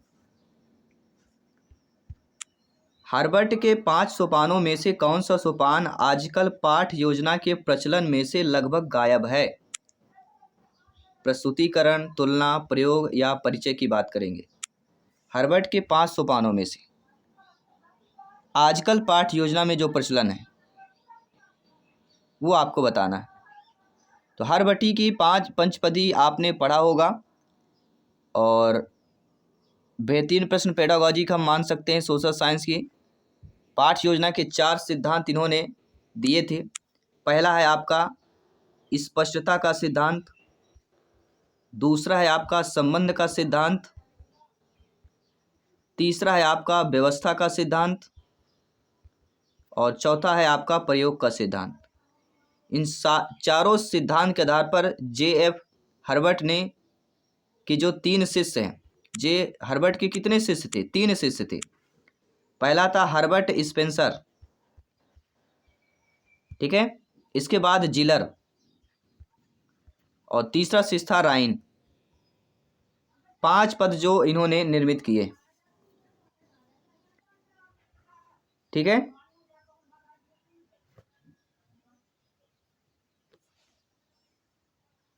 और ये पांचों पदों की अगर बात करें तो पहला होता है प्रस्तावना, उद्देश्य कथन, इसके बाद आता है प्रस्तुतिकरण, प्रस्तुतिकरण के बाद आता है व्यवस्था या सामान्यीकरण, नियमीकरण, पूर्वालोकन, इसके बाद आता है 5वां प्रयोग, ठीक है। तो जो आपका प्रश्न कर रहा है, प्रश्न का उत्तर जो हमारा कह रहा है वो क्लियर कर लेते हैं। तो सबसे लगभग जो गायब हो गया वह तुलना जो है गायब हो रहा है। बाकी परिचय, प्रयोग, प्रस्तुतिकरण ये चल रहे हैं, लेकिन तुलना आजकल पाठ्य योजना में लगभग प्रचलन से यह गायब हो रहा है। अगले प्रश्न की बात कर लेते हैं। निम्न में से क्या धीरे सीखने वाले बच्चों की अधिगम क्षमता को बढ़ावा देने के लिए अधिक सहायक है? अभ्यास पुस्तिका, संदर्भ पुस्तिका, स्रोत पुस्तिका या पाठ्य पुस्तक? सभी लोग बताइए।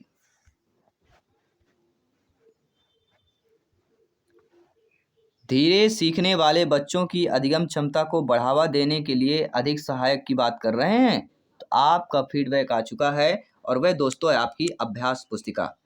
देखिए, जो धीरे सीखने वाले को बच्चों को अधिगम क्षमता में बढ़ावा अधिक सहायक मिल सकता है अभ्यास को। रसरी आवे जात थे सिल पर परत निशान, यानी कि बार बार रस्सी को घिसने पर पत्थर की जो एक होती है जिस पर पानी भरा जाता है उस पर भी निशान पड़ जाता है। अर्थात अगर कोई भी धीरे धीरे भी आप प्रैक्टिस अभ्यास कर रहे हैं तो बच्चों के अधिगम की क्षमता में बढ़ावा आपकी किससे? अभ्यास पुस्तिका के माध्यम से होता है। अभ्यास शब्द बहुत इंपॉर्टेंट आपका बन जाता है, अभ्यास शब्द का रोल ही बहुत इंपॉर्टेंट हो जाता है। अगला प्रश्न देखिए, निम्न प्राथमिक स्तर पर बालकों के लिए सर्वाधिक आवश्यक क्या है? सत्य कहानियां एकत्रित करना, पौराणिक कथा या लघु कहानी की बात करेंगे। प्राथमिक स्तर पर बालकों के लिए सर्वाधिक क्या होता है? सभी लोग बताइए। बालकों के लिए सर्वाधिक आवश्यकता की बात कर रहे हैं। आप सभी लोग भावी अध्यापक अध्यापिकाएं हैं, शिक्षक बंधु हैं, आप सभी लोग यहाँ पे कमेंट कीजिएगा। तो प्राथमिक स्तर पर बालकों के लिए सर्वाधिक आवश्यक होता है लघु कहानियां, छोटी कहानियां।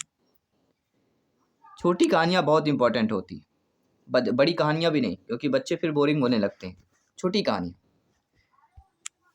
बच्चों की रुचि एवं पठन योग्यता में वृद्धि के लिए कार्टून ग्राफ उपयोग होता है। सचित्र आरेख, फलालेन आरेख, पंक्तिबद्ध आरेख या रेखी आरेख की बात करते हैं। तो बच्चों की रुचि एवं पठन योग्यता में वृद्धि के लिए कार्टून ग्राफ उपयोग की पूछ कर रहे हैं। सभी लोग बताइए, सभी यहाँ पे कमेंट कीजिएगा। तो राइट ऑप्शन आपका क्या हो जाएगा? सचित्र आरेख। बच्चों की रुचि एवं पठन योग्यता में वृद्धि के लिए कार्टून ग्राफ जो उपयोग होता है वह हमारा सचित्र आरेख की बात करते हैं। इसके बाद हम बात करेंगे, आपके अगले प्रश्न की तरफ चलेंगे। ध्यान और आदर के साथ दूसरों को सुनना यह शिक्षण लक्ष्य से संबंधित है। अभिवृत्ति, समझ, ज्ञान, कौशल। ध्यान और आदर के साथ दूसरों को सुनना यह शिक्षण लक्ष्य से आपका संबंधित हो जाता है। तो यह आपका किससे संबंधित हो जाता है? तो यह आपके कौशल से संबंधित हो जाता है। ध्यान आदर के साथ दूसरों को सुनना यह शिक्षण लक्ष्य से संबंधित है, तो ये आपके कौशल की बात करेंगे, ठीक है। तो डी ऑप्शन यहाँ पे आपका सही हो जाएगा। किसी भी प्रश्न पर डाउट है बेफिक्र आप लोग कमेंट कर सकते हैं। अगले प्रश्न की बात करेंगे। एडगर डेल के अनुभव शंकु के ऊपर से दूसरे स्थान पर अधिगम अनुभव स्थित है। जो एडगर डेल का अनुभव शंकु में जो है ऊपर से दूसरे स्थान पर अधिगम अनुभव स्थित है। क्षेत्रीय भ्रमण, दृश्य प्रतीक, चलचित्र या संग्रहालय? सभी कमेंट कीजिएगा। आप सभी लोग जानते हैं कि एडगर डेल के अनुभव शंकु में ऊपर से दूसरे स्थान पर अधिगम अनुभव स्थित है। वह कौन सा आपका अधिगम अनुभव है, वह बताइए। तो एडगर डेल के अनुभव शंकु की अगर बात करते हैं तो यह किससे संबंधित है? तो यह शिक्षण सहायक सामग्री का उचित प्रयोग से संबंधित हो जाता है। शिक्षण अधिगम सहायक अधिगम सामग्री अर्थात टीएलएम, जिनका उपयोग शिक्षकों द्वारा शिक्षार्थियों को आसानी और दक्षता के साथ संकल्पनाओं के अधिगम में मदद करने के लिए किया जाता है। कक्षा में टीएलएम की भूमिका बच्चों के लिए अधिगम को वास्तविक, व्यवहारिक और रुचिकर बनाना है। एडगर डेल ने 1969, जो कि एक प्रसिद्ध मीडिया विशेषज्ञ और संचार सिद्धांतकार थे, इन्होंने अधिगम के अनुभवों को अप्रत्यक्षता से प्रत्यक्षता की ओर की निरंतरता पर व्यवस्थित किया। किससे? अप्रत्यक्षता से लेकर प्रत्यक्षता की ओर पर, जिसका संबंध मूर्तता से अमूर्तता से है, और इन्होंने अनुभव का शंकु कहा। तो राइट ऑप्शन हमारा क्या हो जाएगा? एडगर के अनुभव शंकु में ऊपर से दूसरे स्थान की अगर बात करते हैं तो आपका राइट ऑप्शन होगा दृश्य प्रतीक। B option is the right answer. अगले प्रश्न की बात करते हैं। बहुत ही इंपॉर्टेंट प्रश्न है, ध्यान दीजिएगा। सोशल साइंस पेडागोजी का बेस्ट क्वेश्चन आपके स्क्रीन पर आ चुका है और प्रश्न यह पूछा जा रहा है कि निम्नलिखित में से कौन सी विधि जो है इतिहास शिक्षण के लिए सर्वाधिक प्रासंगिक है। इतिहास शिक्षण की बात कर रहे हैं, प्रासंगिक की बात कर रहे हैं। क्या वह कहानी कथन है, समस्या समाधान है, प्रदर्शन है, या चर्चा की बात करेंगे? तो कहीं ना कहीं आपका इनमें से इतिहास शिक्षण के लिए सर्वाधिक जो प्रासंगिक विधि कहलाती है वह आपकी कहानी कथन विधि कहलाती है, क्योंकि एक शिक्षक को शिक्षण की विभिन्न प्रकार की विधियां, युक्तियां और तकनीकों का उपयोग करना पड़ता है। एक शिक्षक को अपने शिक्षण को सार्थक, उद्देश्यपूर्ण, रुचिकर और प्रभावी बनाने के लिए उपयुक्त विधि का उपयोग करना पड़ता है। तो हम बात करेंगे कहानी कथन विधि की बात करेंगे। और इस विधि में क्या होता है? बच्चों को स्वभाव से कहानियां का शौक होता है। कहानियों को सुनने में बच्चों की वास्तविक रुचि होती है और कहानियों की एक श्रृंखला के माध्यम से इतिहास पढ़ाया जाना चाहिए, इसलिए कहानी कथन विधि की बात करेंगे। अगले प्रश्न की बात कर रहे हैं। निम्नलिखित में से कौन सा एक क्षेत्रीय भ्रमण के दौरान प्रासंगिक शैक्षिक ज्ञान नहीं है? विद्यार्थी के अनुभव द्वारा ज्ञान प्राप्त करना, टीम भावना और सहयोग के विचारों का आविर्भाव की बात करेंगे, कार्य के ज्ञान को अर्जित करने के अवसर की बात करेंगे, मूर्त एवं सही ज्ञान की प्राप्ति की बात करेंगे। तो कौन सा एक क्षेत्रीय भ्रमण के दौरान प्रासंगिक ज्ञान नहीं है, यानी ये जानना जरूरी कि प्रासंगिक ज्ञान कौन कौन से हैं। तो प्रासंगिक ज्ञान जो होता है टीम भावना और सहयोग के विचारों का आविर्भाव होता है, और कार्य के ज्ञान को अर्जित करने का अवसर होता है, मूर्त एवं सही ज्ञान की प्राप्ति होती है। लेकिन विद्यार्थी का अनुभव द्वारा ज्ञान प्राप्त करना यह आपके क्षेत्रीय भ्रमण के दौरान प्रासंगिक शैक्षिक ज्ञान का नहीं आता है।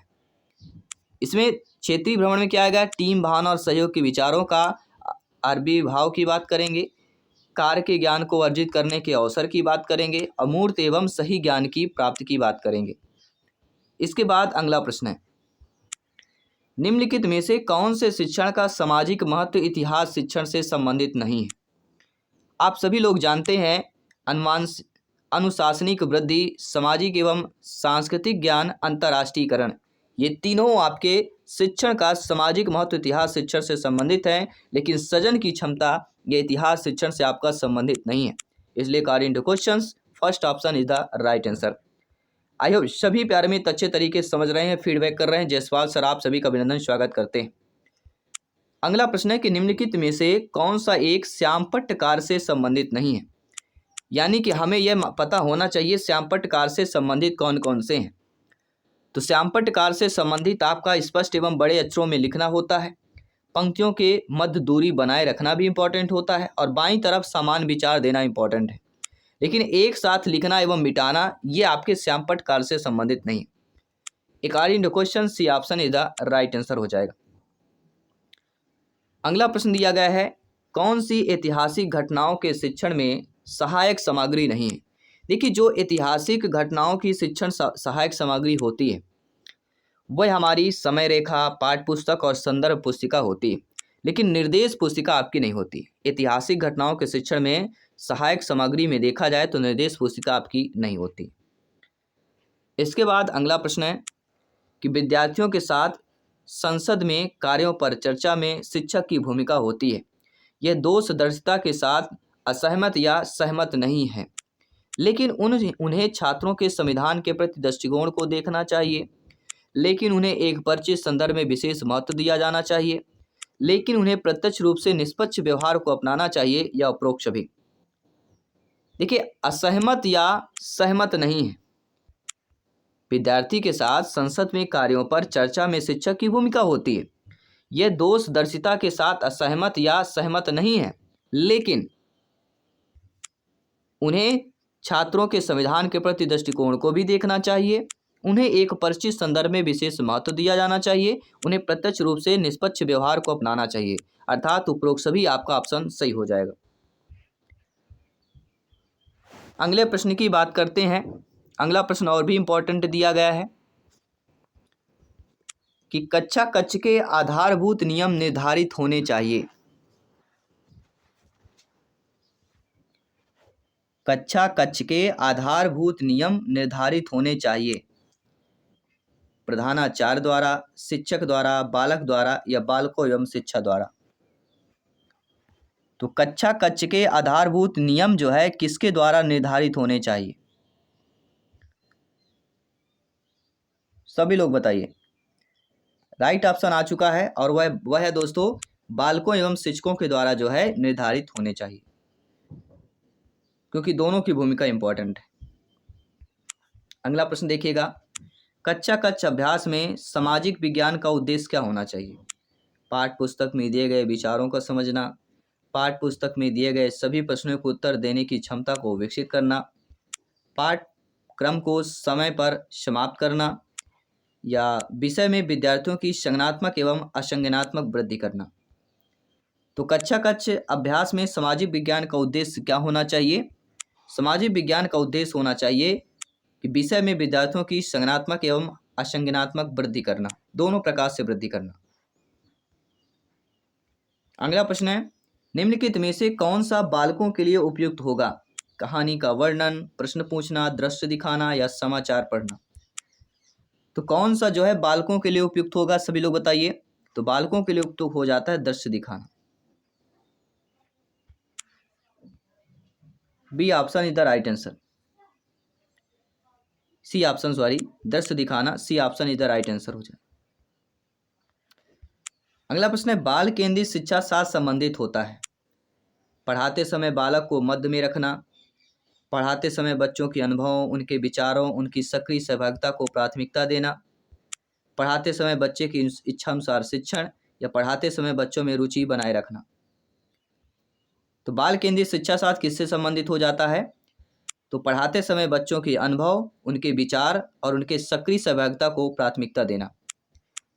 तो यहाँ पे बच्चों के अनुभव और विचार और सहभागिता को प्राथमिकता दी जा रही, तो पेडागॉजी में बहुत ही जानते हैं, और बच्चों की प्राथमिकता दी जा रही तो वही आपका सकारात्मक होगा, पॉजिटिव ऑप्शन होगा। अगला प्रश्न है, क्रियाशीलता आधारित शिक्षण और अधिसंगम संबंधित होता है, किससे संबंधित हो जाता है? पढ़ाते समय शिक्षक द्वारा सक्रियता बनाए रखना, छात्रों को क्रियाशीलता में व्यस्तता बनाए रखना, शिक्षक छात्रों की क्रियाशीलता को बनाए रखने को अनुभव करना एवं शामिल करना, शिक्षक तथा छात्रों द्वारा साथ में गतिविधियां करना। तो क्रियाशीलता आधारित शिक्षण और अधिगम किससे संबंधित हो जाता है? तो यह संबंधित आपके शिक्षक छात्रों की क्रियाशीलता को बनाए रखने को अनुभव करना एवं शामिल करना। C option is the right answer, correct answer हो जाएगा। अगले प्रश्न की बात करेंगे, सामाजिक विज्ञान के किसी शिक्षक के लिए कक्षा में हाल ही में हुई चर्चा के बारे में कौन सा तथ्य सर्वाधिक ध्यान देने योग्य है? सामाजिक विज्ञान के किसी शिक्षक के लिए कक्षा में हाल में हुई चर्चा के बारे में कौन सा तथ्य सर्वाधिक ध्यान देने योग्य होगा? जो तथ्य हमारा सर्वाधिक ध्यान देने योग्य होगा वह तथ्य यह है कि विद्यार्थी सीधे ही अपने सह विद्यार्थियों से प्रश्न करने लगे थे। क्या कर लगे थे? विद्यार्थी जो है सीधे ही अपने जो सह विद्यार्थी थे, उनके साथ विद्यार्थी थे, उनसे प्रश्न करने लगे थे। क्यों करने लगे थे? क्योंकि चर्चा भी हुई थी और वो चर्चा होने के बारे में जो सर्वाधिक ध्यान देने योग्य है कि विद्यार्थी ही विद्यार्थी से प्रश्न करने लगे थे उस चर्चा, उस टॉपिक पर। बाल केंद्रित शिक्षा शास्त्र क्या होता है? शिक्षक बच्चों के गोल घेरे में बीच में खड़ा होकर संकल्पनाओं को स्पष्ट करता है, या कह सकते हैं कि बच्चों के अनुभव, उनके विचारों, उनकी सक्रिय सहभागिता को प्राथमिकता देना, या व्यक्तित्व ध्यान को सुनिश्चित करने के लिए छोटे शिशु देखभाल केंद्रों पर बच्चों को पढ़ाना, या बच्चे की इच्छा अनुसार शिक्षण की बात करेंगे। तो बाल केंद्रित शिक्षा शास्त्र क्या होता है? आप बहुत ज़्यादा पढ़े होंगे आप इसके बारे में, बाल केंद्रित शिक्षा के बारे में। तो बाल केंद्रित शिक्षा के बारे में अगर आपने पढ़ा है तो आपने कमेंट भी कर दिया होगा। बाल केंद्रित शिक्षा शास्त्र वह होता है जिसमें बच्चों के अनुभव, उनके विचार, उनकी सक्रिय सहभागिता को प्राथमिकता दी जाती है। B option is the right answer. आइए बात करते हैं, अगले प्रश्न की बात करेंगे। मौसम और जलवायु की संकल्पना पढ़ाते समय आप देखिए, भावी अध्यापक अध्यापिकाएं हैं, आपकी नियुक्त होती, आप लोग अध्यापिका बनते हैं, सोशल साइंस के टीचर बनते हैं, उसमें मौसम और एक जलवायु का टॉपिक है और इस टॉपिक की संकल्पना आप पढ़ा रहे हैं और सबसे उपयुक्त गतिविधि इसमें आपको बतानी कौन सी होगी जिससे विद्यार्थी मौसम के विभिन्न प्रकार के तत्वों को समझ सके। यानी किस प्रकार से आप जो है विद्यार्थियों के मौसम के विभिन्न प्रकार के तत्वों को कैसे समझा सकते हैं, वो विधि आपको बतानी है, वो आपको ही बतानी जो आपको करना है, यानी कि उन्हें मौसम के तत्वों के प्रतीक संकेत का चित्र बनाने के लिए कहना। B option is the right answer. No doubt सारी चीज़ें क्लियर हो गई हैं। आइए बात करते हैं अगले प्रश्न की। दोस्तों, सामाजिक विज्ञान के शिक्षण में बच्चों के संवेग बहुत आसानी से उजागर होते हैं, शब्दों से नहीं लेकिन दृश्यों और आवाज़ों से। इसके लिए शिक्षण का कौन सा तरीका सबसे अधिक प्रभावित होगा? तो दृश्य और आवाज़ से हो रहा है, आसानी से उजागर हो रहा है बच्चों के समय, किसके माध्यम से? दृश्य और आवाज़ों के माध्यम से। तो शिक्षण का सबसे जो तरीका आपका हो जाएगा वह हो जाएगा क्षेत्र भ्रमण और सर्वेक्षण, क्योंकि दृश्य और आवाज़, क्षेत्र भ्रमण में बच्चे देखेंगे, सर्वेक्षण करेंगे तो दृश्य और आवाज़ की आसानी से ये संवेग है उजागर होते हैं। तो क्षेत्र भ्रमण और सर्वेक्षण की बात करेंगे। इसके बाद आपका अगला प्रश्न है, गरीबी को पढ़ाते समय कौन सी व्यूह रचना सबसे ज़्यादा उचित होगी? विद्यार्थियों को हैंड आउट्स देना और व्याख्यान करना, वाद विवाद और चर्चाओं में विद्यार्थियों को शामिल करना, विद्यार्थियों को पाठ्य पुस्तक में से पढ़ने के लिए कहना और कठिन शब्दों के अर्थ की व्याख्या करना, या नोट्स तैयार करना और अच्छा व्याख्यान देना। सभी लोग बताइए। यह आपका सिल्वर पे बटन आ चुका है टीटी फैमिली का, ठीक है। लेकिन पहले हम इस प्रश्न का उत्तर देख लेते हैं। गरीबी को पढ़ाते समय कौन सी व्यूह रचना सबसे ज़्यादा उचित होगी? गरीबी चैप्टर को आप स्टडी कर रहे हैं, सबसे ज़्यादा है वाद विवाद और चर्चाओं में विद्यार्थियों को शामिल करना, उनके विचार क्या है बहुत इंपॉर्टेंट हो जाता है। तो आपके सोशल साइंस की पेडागोजी आपके यहाँ पे क्लास खत्म हुई आज की। कल फिर से मिलेंगे 11:30 में, वहाँ की 7 PM में फर्स्ट पार्ट की लाइव क्लास होगी, तो जरूर विजिट कीजिएगा, ज्वाइन कीजिए, अपने प्रिपरेशन को बेहतर कीजिए, इस बार 101% टीटी एग्जाम को फतेह कीजिए। सभी मित्रों को जय हिंद, वंदे मातरम, धन्यवाद सभी का।